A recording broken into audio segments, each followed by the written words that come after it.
சிறகடிக்க ஆசை சரியில்ல. அடுத்து வர எபிசோட்ல மனோஜ் இருந்துட்டு, நான் எதுக்காக இவனுக்கு போய் பணத்த குடுக்கணும்? இவன் கஷ்டப்பட்டுட்டு போகட்டுமே! இவன் கஷ்டத்த பார்த்து என்னாலலாம் ஒரு பைசா கூட குடுக்க முடியாது. அப்படின்ற மாரி சொல்லிறாங்க. டேய்! இந்த கடன் எல்லாமே நீ வாங்குன கடன்டா! அப்படின்ற மாரி சொல்லிட்டுருக்காங்க. கடன் எல்லாமே நான் வாங்குன கடன் தான். அதில எந்த மறுப்பும் கிடையாது. ஆனா, அப்பா அதில எனக்கு ஒரு பைசா கூட ஷேர் இல்லைன்னு சொல்லியிருக்காரு. அதனால என்னுடைய ஷேர் எல்லாமே இவன் தானே வாங்கிக்கிறான். அதனால என்னால காசு கொடுக்க முடியாது அப்படின்ற மாரி சொல்லிறாங்க. அந்த வீட்ட மீட்டா என்ன? மீட்காம போனா எனக்கு என்ன வந்தது?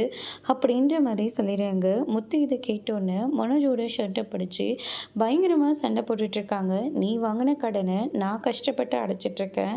அந்த வீட்டு மேல எனக்கு எந்த ஆசையும் கிடையாது. ஆனா நம்ப அப்பா நம்ம 3 பேரும் ஒத்துமையா அந்த வீட்ல இருக்கணும்னு சொல்லி அந்த அப்பா ஆசைப்பட்டுட்ருக்காரு. ஆனா அத விட்டுட்டு இப்ப கூட நீ உன்னோட சுயநலமா தான் பார்த்துக்கிட்டு இருப்பல்ல.